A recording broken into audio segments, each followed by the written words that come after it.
Welcome to another episode of Sabine's Common Sense. I'm your host, Sabine, the Purpose Lawyer. Thank you so much for listening once again, and thank you for helping me be on purpose. So today I am going to just get into this story that has me inspired. It's about Zoom founder Eric Yuan. Hopefully I said that right. And his story is really inspirational because, as you guys may know, you could Google Zoom right now. I don't even know their ticker symbol, but they're doing very well. And they've had a phenomenal year last year.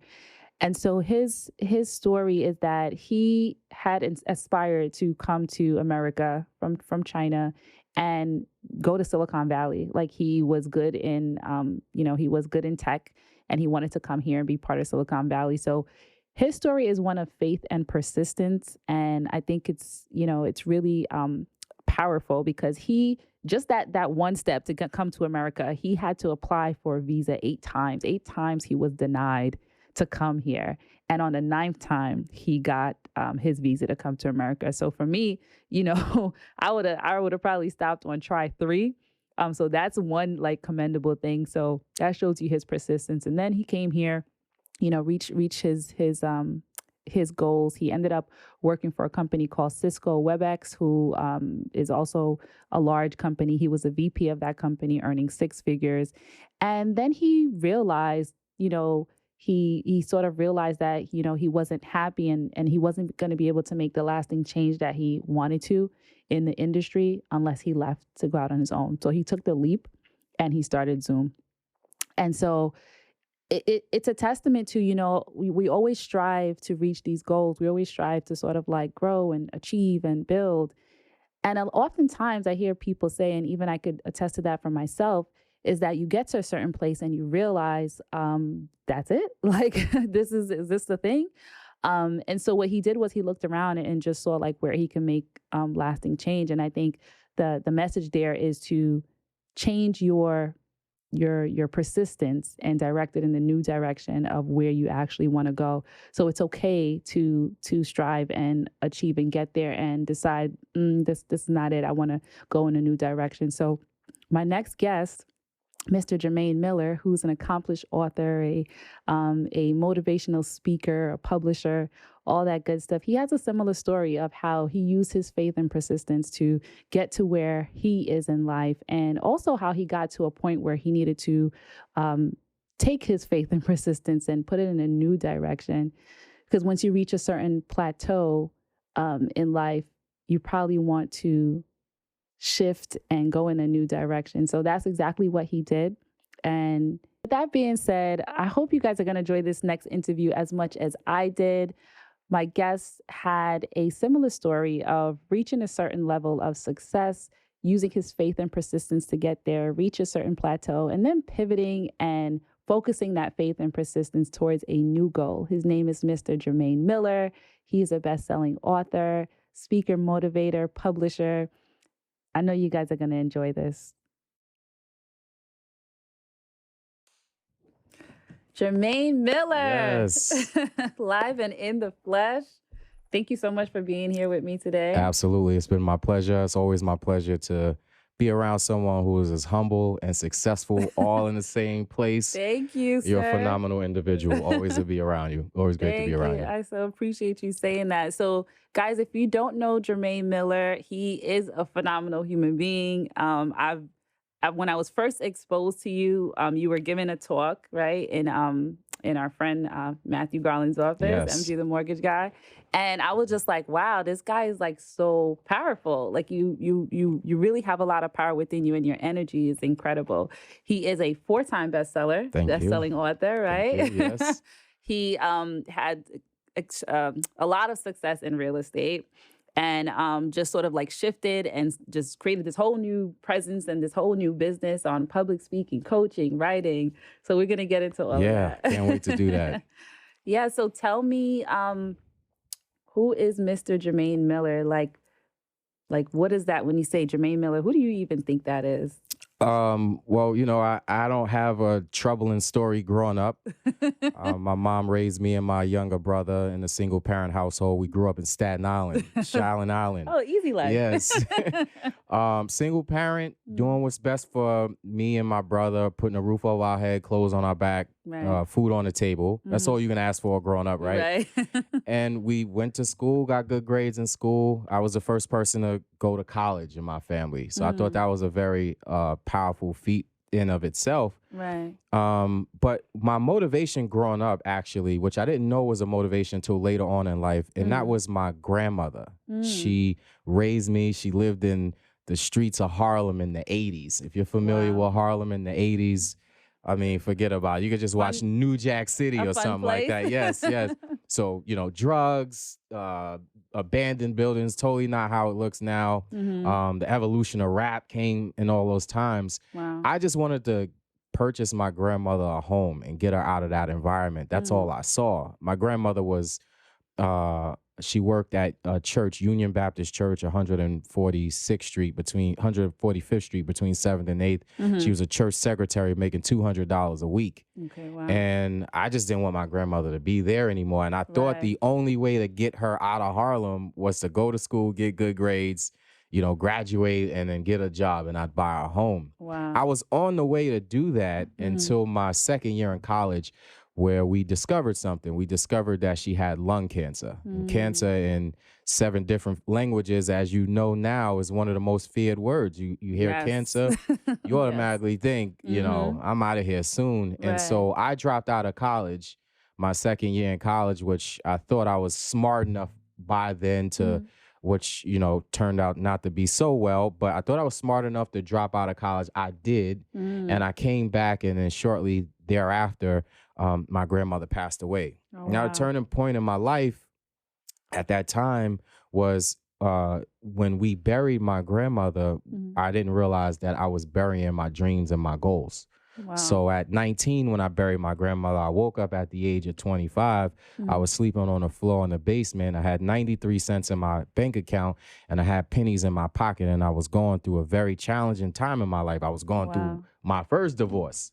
Oh, wow. And I'm looking at the ceiling, I'm asking myself this question, I have every reason to do well, but Hmm. why am I failing? And I Right. believe that that's some of the questions that a lot of people ask themselves. Yeah. I'm not a failure, but I just made failure decisions. Hmm. And that created the circumstances that I'm in right now. So I asked Right. myself 3 questions. Where do I want to be? Who do I want to be? And what do I want to have? Hmm. And clearly, what I had at that particular moment wasn't what I What you really wanted. wanted. So I had to start making some changes. Wow, that's a lot. Yeah, that's an easy road. That's Sounds the like an easy easy road to road. me. So, Jermaine, I want to go back a little bit to, you're growing up you grew up in Staten Island, Right. which was also was it sort of rough back then as well? I wasn't that Not rough, but bad. yeah, Okay. I wouldn't say it was rough. Okay, so you noticed what was going on with your grandmother in Harlem and you wanted her out of there. Why did you pick the road to get educated? Why did you think that was the way to go rather than in the streets or what have Yeah, I you? mean, naturally, this is what we're taught, right? Go to Mhm. school, get good grades. The people who graduate from college, they'll be Mhm. successful. These are the things that we're taught when we're young, especially by our parents. And Mhm. most of our parents, no disrespect, they don't really know. They're just getting the information from the people Right. that were before them. So I was just doing what I thought I could do. I Mhm. was working a co-op program when I was in high school where we went to school one week, and the other week we worked at Oh, corporate America. okay. And I was exposed to corporate America at 16. So I saw these guys, they would graduate from college, they would start these Right. careers, they were successful CEOs. So I just figured that was the Mhm. route I'll take, Okay, makes a So lot of that's where I sense. got that information Yeah. from. No, that makes a lot of sense, and I hope you guys are tapping into that. Like, exposure does a lot, Right, especially for young people. Like right. being able to see, success and know that it's tangible, there's a route Absolutely. to do it. So Absolutely. whether that was, realistic or reality or not, at least it pushed you, sort of in the right direction. So now you're pursuing this and you're doing it quite successfully, right? And then you said that when your grandmother passed away, that you buried your hopes and dreams. Why do you think you put your hopes and dreams in your relationship with your grandmother, or what she expected? Well, it's interesting. I believe that most of our motivation comes from doing something for someone else, right? And my grandmother, when I was growing up, she had this unique ability to see in me what I couldn't see in myself. And sometimes that's what we need. We need someone to be able to see in us what we can't see.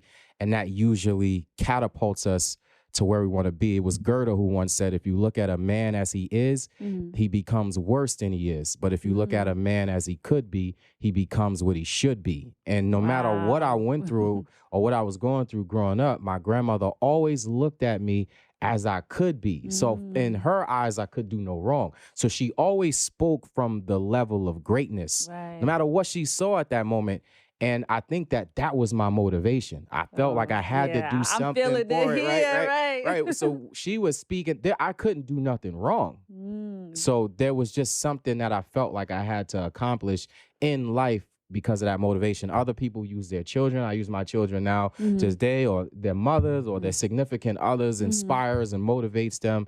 But that time growing up in my life, it was definitely my grandmother, and that was the reason why. Wow. That's powerful, that she deposited that in you.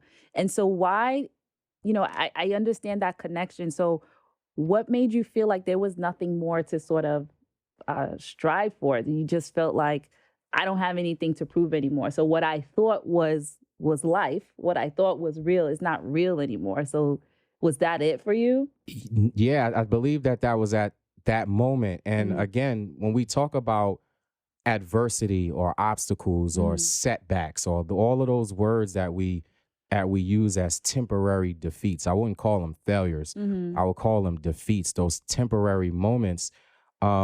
We usually are tying those moments to something. And for me, I felt that I didn't accomplish that dream to get my grandmother a home before she passed away. And because of that, I resented myself. I resented, what I was dealing with. And then I made all these unconscious decisions in my life that brought me to that place at 25 years old, every reason to do well, but I was failing in life. But it seemed like you did get some things right because, not that marriage is getting it right? But you got married, you were having some sort of a life going on. How did you end up on the floor with 93 cents in your pocket? So again, errors in judgment. The difference between success and failure is success is a few disciplines practiced every day. Failure is a few errors in judgment practice every day. Wow. So the errors in judgment is what brought me to 25 years old, every reason to do well, 93 cents in the bank, pennies in my pocket. The errors in my judgment, like not, going back to school or not saving my money or not being disciplined when it came down to whatever work or assignment or whatever project, or not being able to look at my goals and dreams and believing that I can actually accomplish that. And through that, obviously, now we know with the law of attraction that we become what we think about. And because of that, I didn't really see myself accomplishing those goals and dreams anymore. I just was living to exist. And it was only but a matter of time before I got to that place in my life. Wow. So the way that you were thinking about things and you were perceiving things, because now that the person who you wanted to essentially live for was no longer there, you were just on a negative down spiral. That was it. Wow. Absolutely. So how did you pick yourself up from that? That's the challenge, right?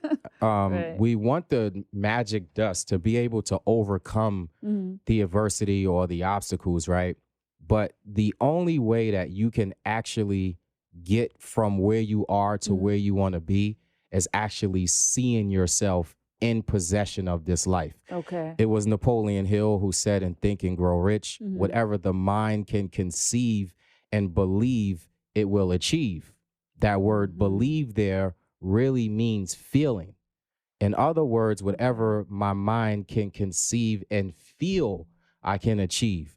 If we don't feel like the life that we want to live, the success that we want to have, the things that we want to accomplish is obtainable, we can't believe we can have it.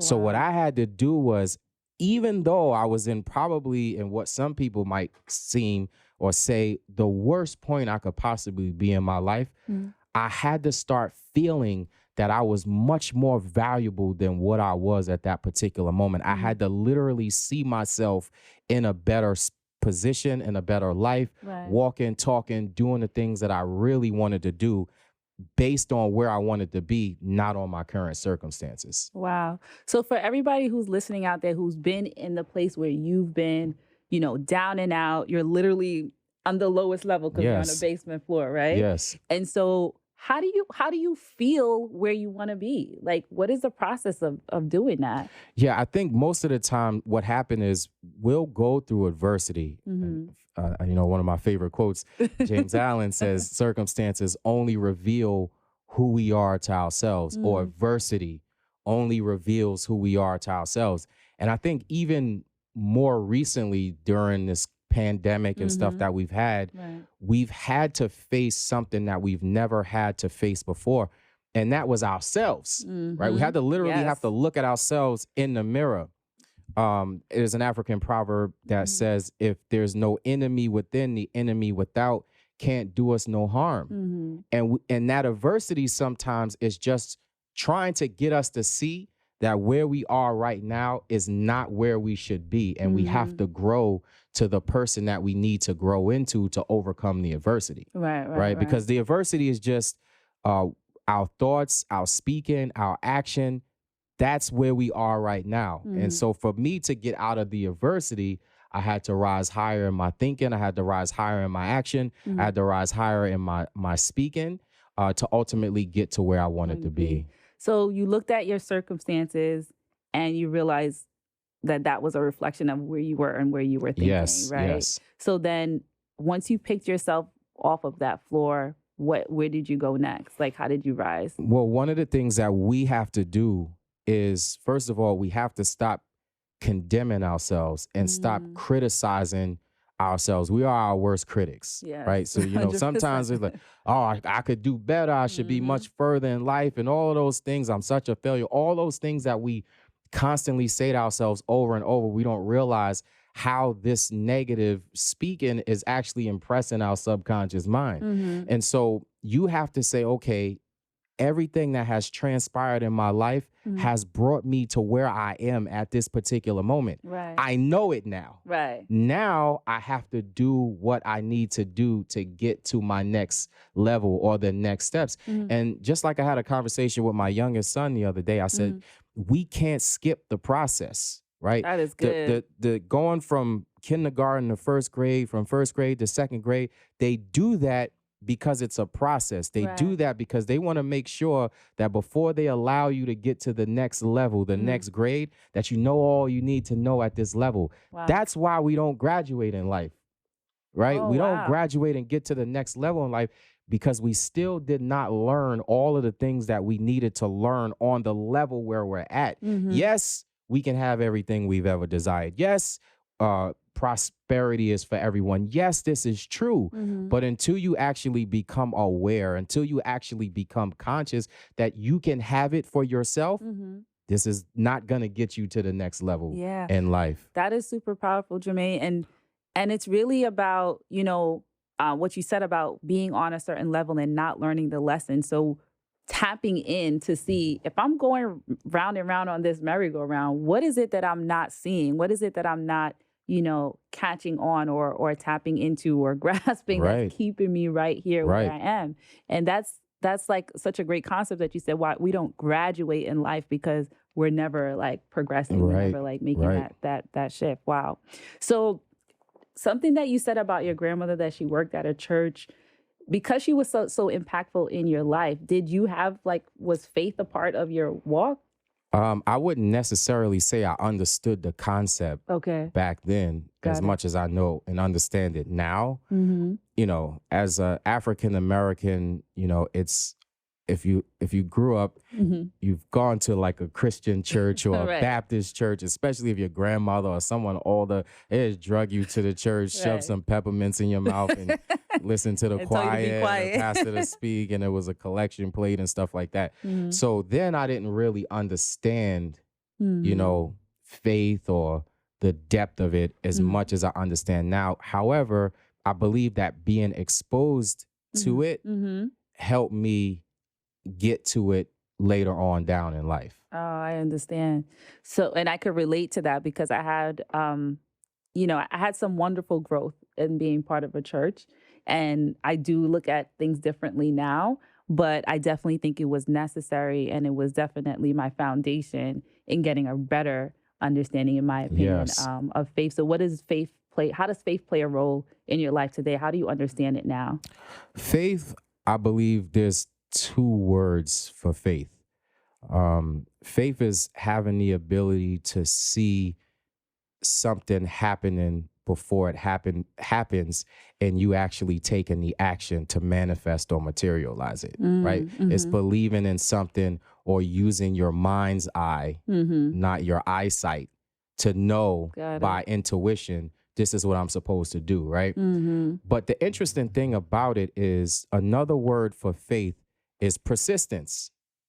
Okay. Because you can't persist in something you don't have faith in, and you can't have faith in something you won't persist in, right?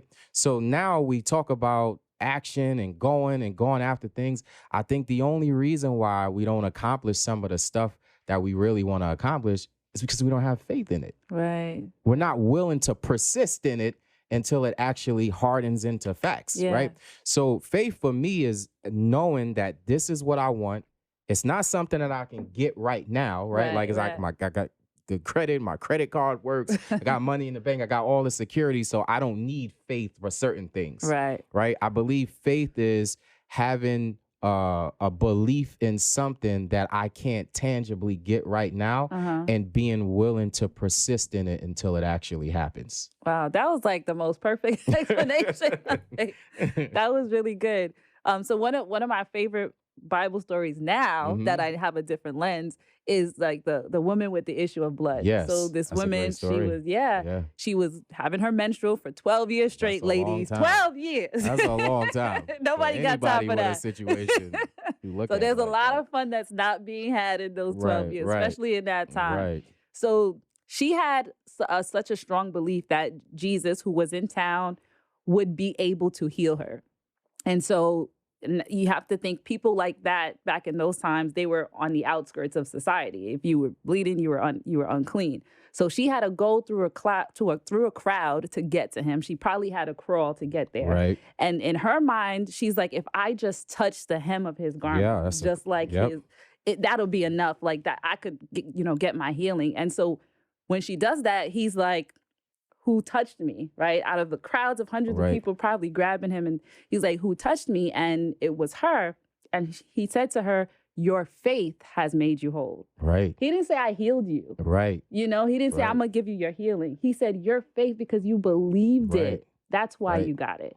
And I feel like that's the power that we all have. Yes. And exactly what you described. Yeah, I think most of the time we have faith or belief in the thing. Not actually faith and believe in ourselves. Right. Like I have faith and I believe in a religion, or I have faith and I believe in an individual. I have faith and I believe in a book. I don't actually have faith or belief in me. Right. So the powerful story that you just quoted is that she had the faith and the belief in herself to actually persist in what she thought could heal her. Wow, yeah. And that's where we miss the mark sometimes because yes, it's like I have faith, I believe in something, but I'm not willing to go through what I have to go through. She had to go through the embarrassment, she had to go through crawling on the floor, she had to go through all of those things, but ultimately she knew she didn't want to be where she was, and she had to be willing to do the things today that others won't do, so she could have her healing in the future that others wouldn't have. Wow, that is so good, so good. So, Jermain, after you had this, experience, you ended up having tremendous success. What was that next level for you, where you woke up and you decided to win? Yeah, I wish it was that simple, right? It's still a process here, right? Because in life, which I talk about in my new book, The Magic Power of Your Inner Conversations. Yes. I said in life. And it's a wonderful book. So we'll plug them at the end so you guys can get your hands on it. I said, life never gives you the vision for the journey. Life gives you the vision for the dream. And what I mean by that is, you know, all of the things that we go through in life, if when we sat down and said, I want to be this successful lawyer or this successful business entrepreneur, want to earn all this money, if we would have got the vision for the journey to go on to get to these goals, most of us would be like, you know what? I'm not going to go through a divorce and, you know, heartbreak and, you know, bankruptcy and closing down offices and all these things. Most of us, we're not going through that. Give me the shortest possible distance to my dream. But life isn't like that. Life says, give me your dream. Let me see what you really want. I'll inspire you to get there, but you're going to have to go through the process that I'm not going to give you the vision for. Right? So like now, like, oh, I'm going through all this. This is why your dream has to outweigh your ability to give up. Your dream has to outweigh your ability to give up, because in that process, you're going to go through some things that you just don't really want to go through. So for me, at that moment, I had to get up. That was the first thing I had to do. I had to legitimately get up.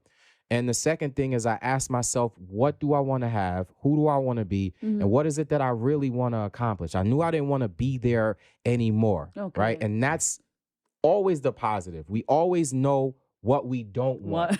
The challenge is we never know what it is that we do want, right? We get in life what we don't want because we never decide what it is that we do want. We only decide what we do want after what we don't want appears. I don't want this. Me right here. Like, I don't want this, right?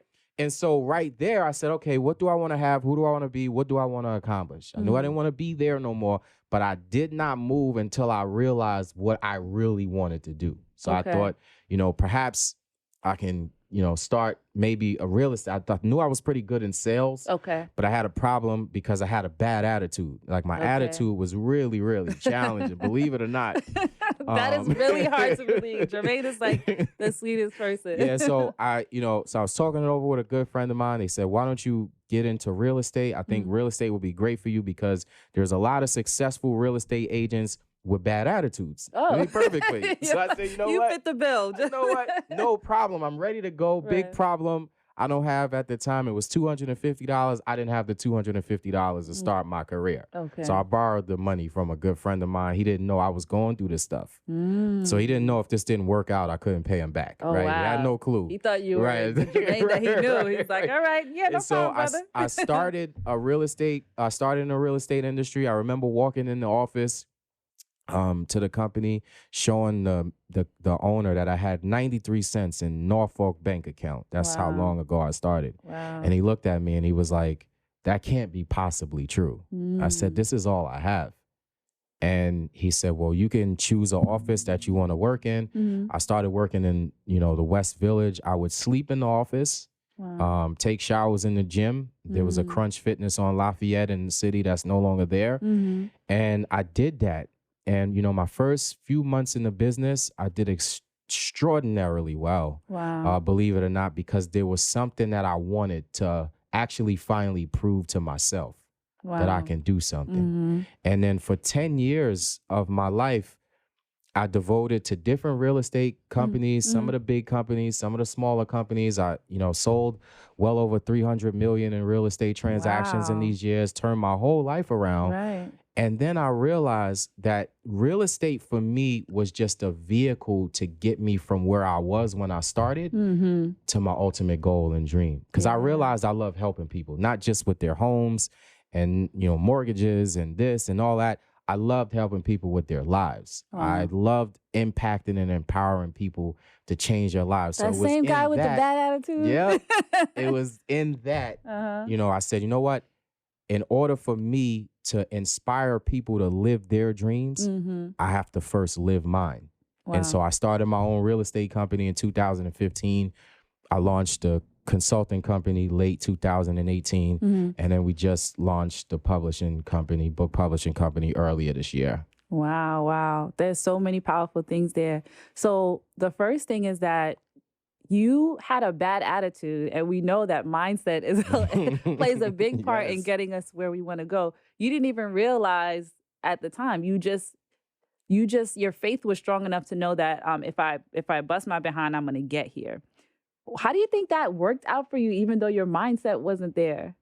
Yeah, I think that ultimately that it ends up biting ourselves in the behind, At right? some At point. some point, like Okay. we can get through life, but you know, life and our success in life is pretty much through relationships. Mm-hmm. So you can't expect to be successful in life without people helping you. Mm-hmm. If you can't work on relationships, Mm-hmm. whether it's business relationships, personal relationships, Mm-hmm. associate relationships, you'll never be able to be successful. Right. You need people to help you become successful. Mm-hmm. When I realized I had to work with people, be it relationships, Right. business relationships, I realized that everybody's different. In order for me to be able to work with them successfully, I had to first work on myself. Mm-hmm. And in Okay. order for me to work on myself, I had to start with what I love now, personal development. Okay. Wow. Wow. So you think going through the process of building your successful business, building up your confidence and your self-esteem, that helped you transform your mind as well? Absolutely. Okay. I forgot to mention that Mhm. when I was on the floor and one of my friends gave me a book by my mentor and spiritual father, Mr. Les Brown, called Live Your Dreams. Wow. And he said, you should read this book for two reasons. One, you look just like him. And two, you live in a nightmare. Yeah. Right? I do have to say, Right. I looked at your interview with him side by side. I was like, this looks like his daddy. Like, what's going on here? So I read that, and that is really, I was like, man, this guy's powerful. I give anything to be like him, speak like him, write like Yeah, him. he's very powerful. And it was at that moment that it was kind of like something that was dropped in me from personal development. And then I slowly started following other people throughout the course of the years, but then finally got super duper serious probably around late 2014, early 2015. Okay, so personal development came along because it started to help you in your career, and then you realize, wait, this is something that I Yes, love. yes. So tell me about that journey jumping into personal development. Did you just like close your businesses and everything, or did you just keep going and Yeah, so I kept all my real estate offices open for a while. I had one in Long Island City, one in Astoria, and one in Staten Island, New York. Okay, wow. And These are big areas. Yeah. And they kept moving along, and I slowly started pulling myself away from the real estate world because this is what I really wanted to do. Okay. The trouble with this, just like any other thing that we start, we don't know how to get paid from it. Yes. So usually when our dreams and our purpose is so inspiring to us, we actually don't do it because we're like, well, how am I going to pay the bills? Right. How am I going to just walk away from what I'm doing? And we have this kind of like tug of war for a long time. Yes. We're going back and forth. This is my dream, but this is what keeps the lights on. Right. But this is my dream, but this is what keeps the bills paid. And so for a while, I'm going from, almost 7 figures a year salary in real estate to saying, wait, I don't even want the money anymore. I just want to be happy. Yeah. Right. And so I had to make some sacrifices, i.e. my time, my dedication, my commitment to the real estate world that I had built 15 years to focus on what I felt at this particular point in my life was where I needed to be. So slowly but surely, obviously, it didn't help that we had a pandemic, but I started realizing we don't even really need offices anymore and all these other things. So that helped close the gap for a lot of different things. Okay. But when I realized this is what I wanted to do, I also understood based on my history of life that this wasn't going to be something I was going to be successful at overnight. It would take time. Okay. And so that's exactly what started happening for me. Yeah. I love a good pivot story because it just lets us know that we live sort of many lifetimes in this one lifetime. Absolutely. Right? You don't have to like choose and be like, stuck to something and forego happiness. Right. Because you realize once you accomplish a dream, you're like, okay, that's not it. That's not it. That's not it. That's not it. It's more to the story. Right. It just takes you to sort of the next level that opens up your eye. And you weren't afraid to be like, I'm going to go full in, And so a lot of, OGs in the book writing industry and this sort of like inspirational. How did you tap into that network? So first and foremost, this is where I use the law of attraction, manifestation at its Okay. finest. Okay. You know, we talk about Les Brown being my spiritual father. You know, I can Yes. call him any second. I could probably call him right now, Awesome. get him on the phone. But it didn't start that way, right? I didn't know him. I Right. finally said, you know what? I'm going to go travel to Philadelphia and I'm going to hear him speak live. Okay. And I drove to Philadelphia, spent all day in this event. And I said, you know what? I paid for the tickets to get a photo with him. All I wanted to do was take a picture with Les Brown, tell him how much he impacted my life. I was out of there. Wow. Right? So I get up to go take the photo with him. And the lady says, unfortunately, we can't let you take a photo with Mr. Les Brown. You bought the wrong ticket. Oh, and we don't have man. any more tickets. And that. that I was devastated. I can imagine. So I went back to my seat. I'm like, I sat in this event all day. I don't even want to hear him talk. Right? But he was so powerful that day. I don't know. I mean, he's always powerful, but for some strange reason, he was super powerful that day. I sat in the seat and I said, you know what? I'm not supposed to be in his life as a picture taker. I'm supposed to be in his life as a spiritual son. Yeah. I made the decision there. It was Right. 2014. And 2017, this same event that I was at in Philadelphia, it was Right. called a Get Motivated events. They would travel the whole entire world, country, sometimes overseas. Right. There was a Get Motivated event in Newark, New Jersey. Okay. I'm standing backstage. He's getting ready to go out on the stage. He turns around, he looks at me, he says, son, hold my phone and record me. This was 3 years later. Wow. And what I realized then is I didn't have the monetary access to him. I didn't Right. know people who knew him. But I knew what I wanted. Right. The kicker was I couldn't remain where I was at. So I asked the universe for something specific. But in order for me to get that specified outcome, I couldn't be the same person that I was. I couldn't keep giving the same way. I had to get better. So I said, what does a spiritual son really look like for him? Maybe it's somebody who knew this information that can pour into him, not just take from him. Someone who can speak to him in a different light. There's been plenty of times where I called him and I felt something was off and I'm able to pour into him. I'm not afraid of him like, oh, this is Les Brown. He's going through stuff. No, this is what it is. Right. And that's all because I took the time to grow and develop into this person that he would need. And I fit so perfectly in his life. Wow. I use that same principle with everything that I do. I decide what I want. I write it down. I make a list. What's important to me? What do I go after first? I take action. I do it with everything I want in life. Wow. Guys, you got to tap into that. So many things you said there. The person who wants the dream is here, but this person is not equipped for the dream. Right. So how do I become the person that deserves the dream, that earned the dream, that is equipped for the dream? Not that I can't have it, Right. but like you said, like life is going to bring you experiences to get you ready for the thing. You already have it. You already have it. It's already but yours. you know, you're getting prepared for it. So that's really powerful. And then what you said about how you go about manifesting these things, you write it down and you sort of describe what that person looks like, Right. and then you take action to start becoming that Right. person, right? Yep. That's amazing. Yeah. I mean, you know, I was just having a conversation with someone this morning. We were talking about like things that we want in life. And I said, there are things that we want in life that we can actually get. Like right now. Right? We just talked about we don't need faith in that. I don't need faith in that. But the things that we really, really want that we can't get tangibly right now, that's going to require us doing something different. That's when we're either talking ourselves to our highest heights and believing and walking and talking, or we're talking ourselves to our lowest lows. Oh, wow. Right. So most way. We could go either way. So most of the time in life, what we do is we set goals based upon our ability to accomplish things.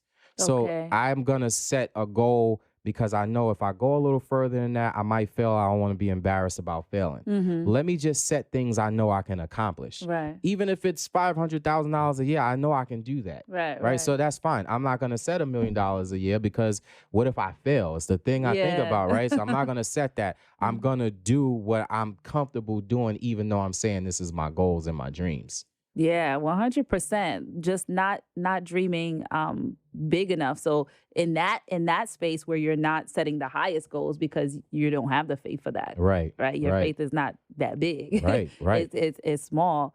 There was something that you said that I wanted to touch on. So you were saying about, things that we can have right now, but we're not ready for it. And I've definitely had those experiences in life within like the last 2 years where I've gotten things and I was like, whoa, I'm not even ready for this. Yes, you know what I mean? yes. Like in some respects I am, Yes. but in some respects I'm not ready. So I've come to appreciate, okay, Sabine, you see what's in reach.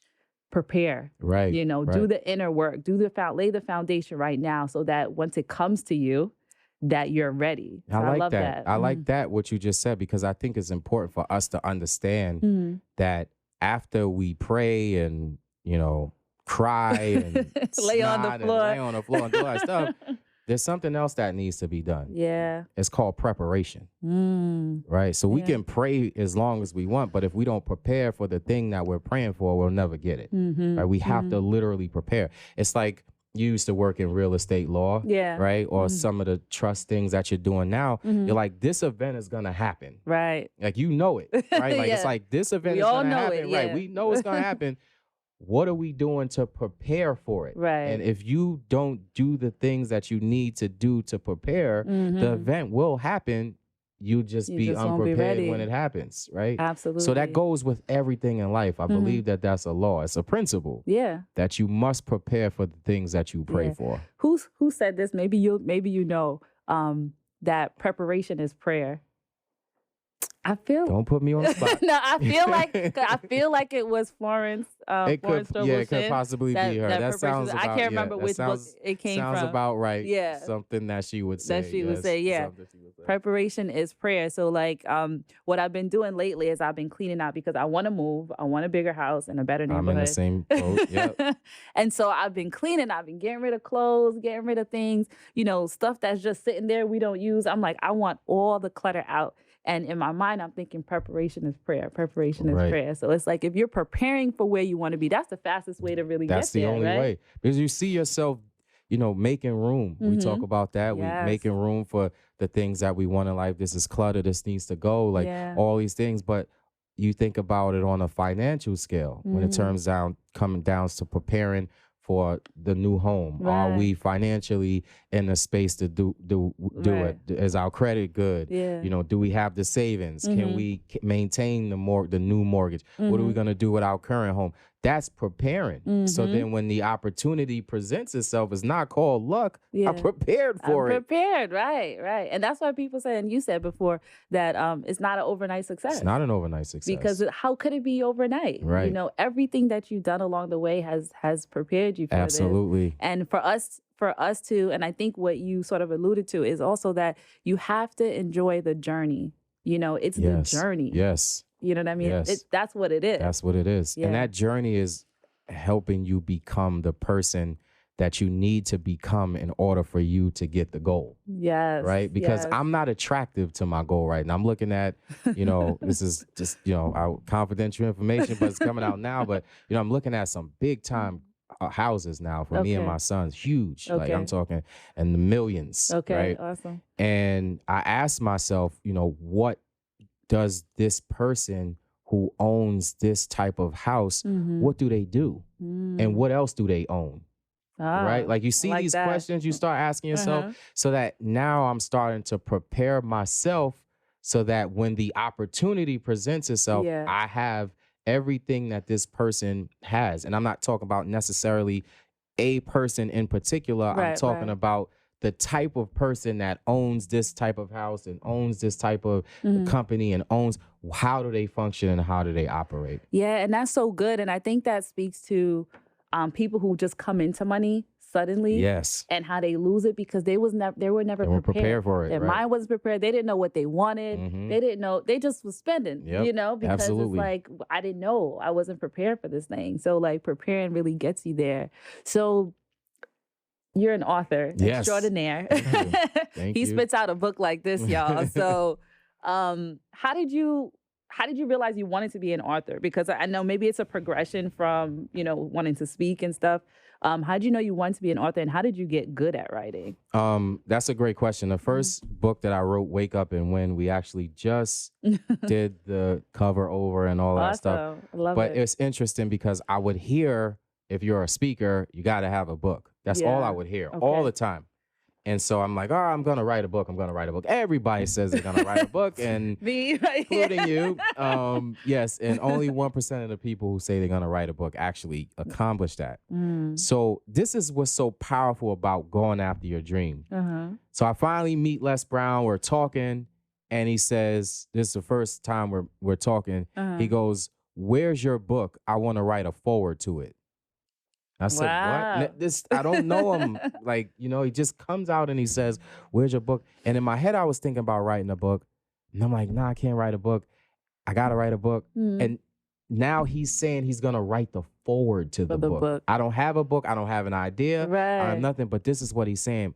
And it was so motivating to me. I left. I went home. I started writing. Now, it took me 2 years to write my first book. Wow. 2 years to write it. But in that 2 years, me and Les developed such a powerful relationship that him writing the forward wasn't a problem. You see what I'm saying? So you became the person who warranted Les Brown to write their forward. Of course, because now he doesn't have a problem saying whatever it is. He's watched my character. He knows who I am. I'm his spiritual son. So writing this was just, you know, for me to do it for myself and also for me to accomplish my goal. And then I released Wake Up and Win right before COVID. We were supposed to do this real powerful motivational tour with him. It was me, him, and a few of our close friends as well. And a few other people. We were going to go on the city, like 10-city tour. Wow. The Wake Up and Win tour.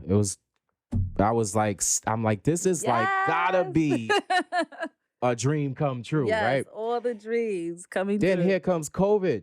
And I'm saying to myself, you got to be kidding me. We can't go outside. We can't speak. We can't do these events. And then I kind of felt myself going into this like little depression because I'm like, this is what I always dreamed of doing.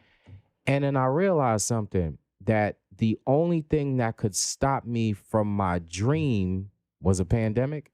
I got to get around that. I got to get around that. And so I remember watching the news. We had George Floyd going on. We had the pandemic. We had violence. We had looting. We had fires. We had all this stuff. And I would watch this every day. That's not even something I do. I don't watch that stuff. And I realized that I needed to stop because it was making me angry. Now check this out. So I'm watching CNN, constant negative news. And one day I saw the cameraman zoom in on something that changed my life during the pandemic. He zoomed in on a person on a bench with the covers pulled over their eyes. And I said to myself, wait a minute. There's riots, it's looting, it's cars honking, it's people screaming, and the person's laying on a bench with their covers pulled over their eyes. I said, man, am I laying somewhere spiritually, mentally, and financially with the covers pulled over my eyes because I don't want to wake up and live? And that's 6 days later, I wrote the book, Wake Up and Live. 6 days later. Oh my God. That is so powerful because how many of us are doing that, right? How many of us have blinders on because we don't want to face reality. We don't want to look at where we are and pick ourselves up off the basement floor and live. Oh my God. So that birthed that. That birthed that. Yeah. I was, you know, I felt that book. And if you read Wake Up and Live, it's in the COVID time. It's in the pandemic time. I talk about a lot of things and things that we need to get over. Because what I realized and what I've come to know is adversity is gonna either birth the victor or adversity is gonna birth the victim. That is so good. And so it's in that we'll rise to our highest heights or we'll go to our lowest lows. That's Yeah. basically what all adversity is doing. It's doing, Right. yeah. So I wrote Wake Up and Live in 6 days. And then I released Unshakable Focus, which I don't have here. Okay. I did that in 3 days. Jeez. I wrote that book in 3 days. And then The Magic Power, which is my baby, I wrote that. It took me 2 weeks to write it. Oh my goodness. And in the midst of all of that, I'm, taking care of my children, my sons, Daddy making extraordinaire. making sure they're in school, doing remote learning, running businesses, doing all those things. Wow. But, ultimately now where we talked about my grandmother being my motivation to do things before, that motivation is now in my sons. Wow, that's beautiful. One thing I wanted to touch on with the quote that you said, either you're going to become the victim or the victor.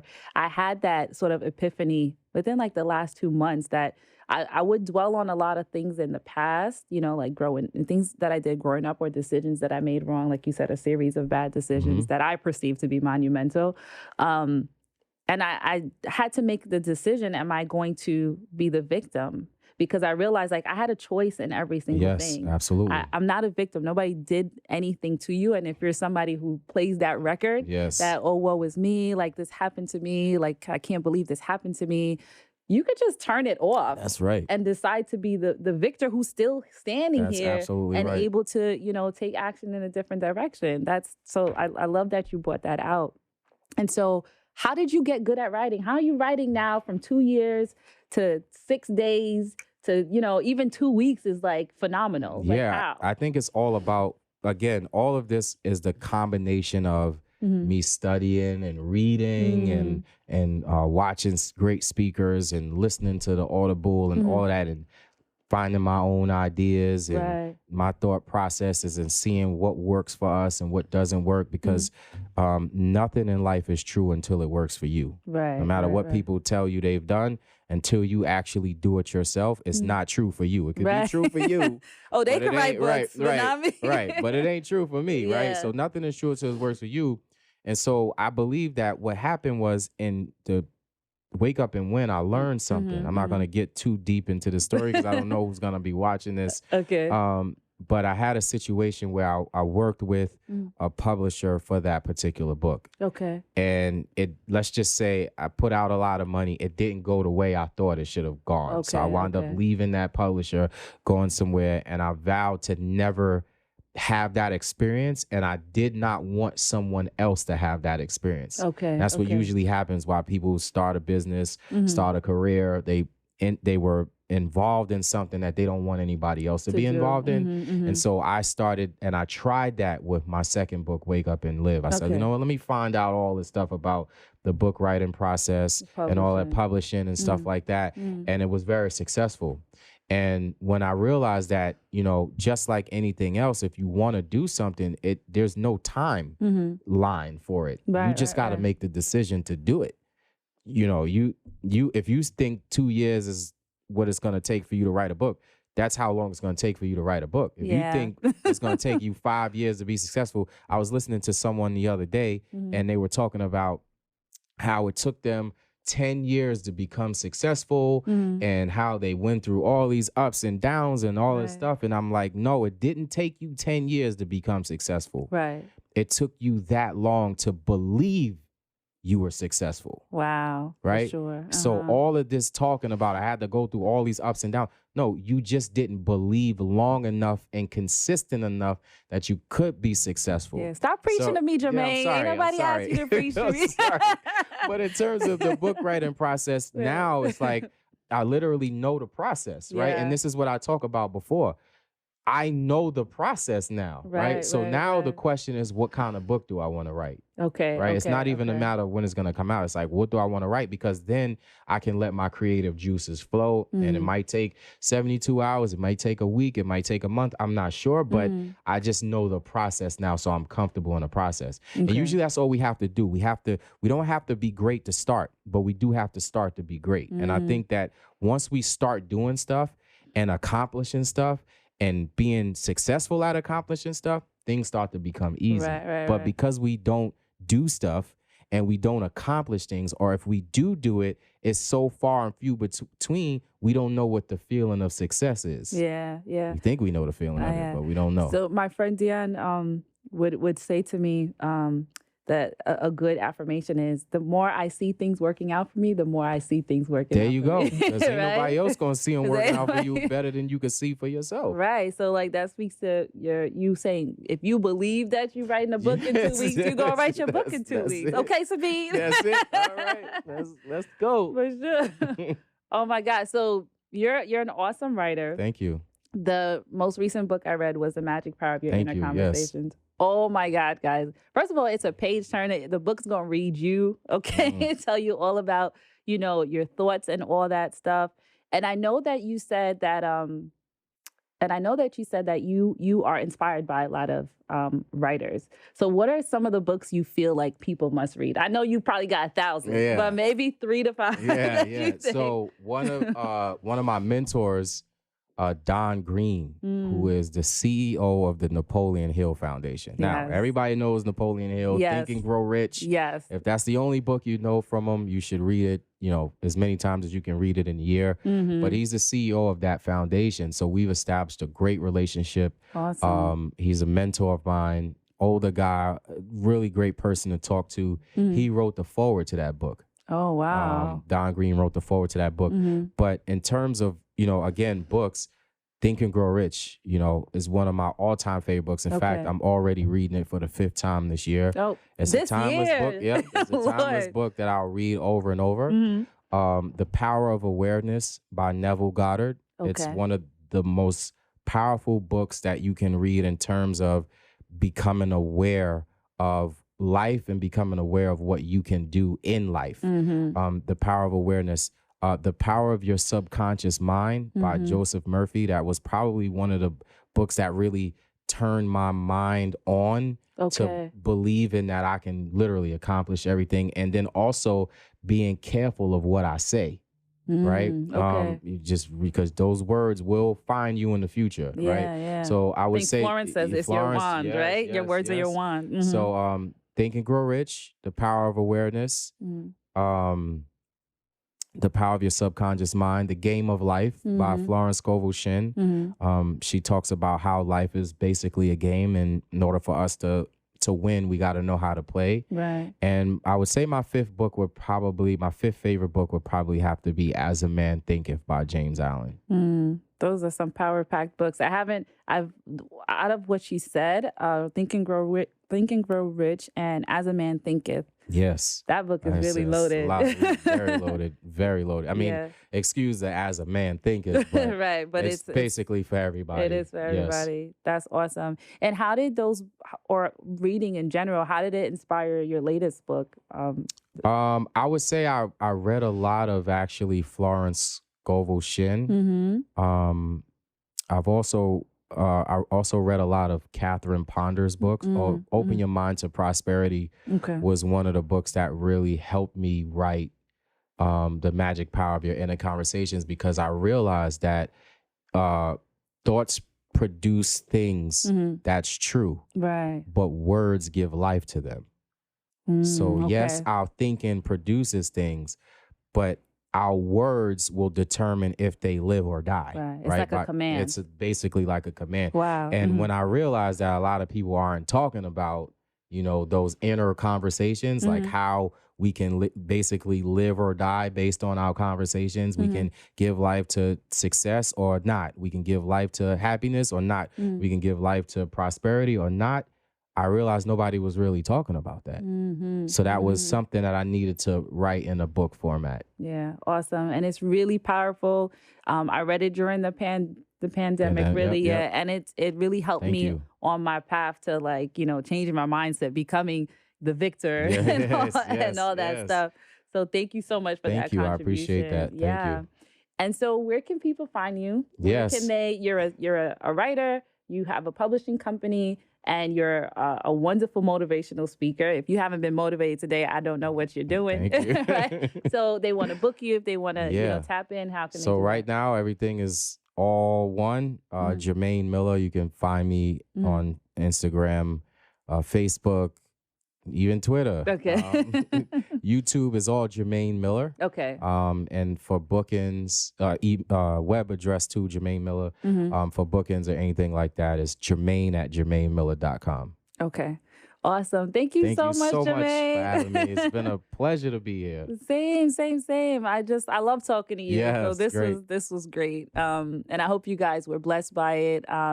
Definitely tap into Jermain. You already know he's inspirational. Purchase his books. It will change your life. Thank you. And I'll see you guys next time. Thank you very much for having me. Yep. Appreciate it. Yep, absolutely.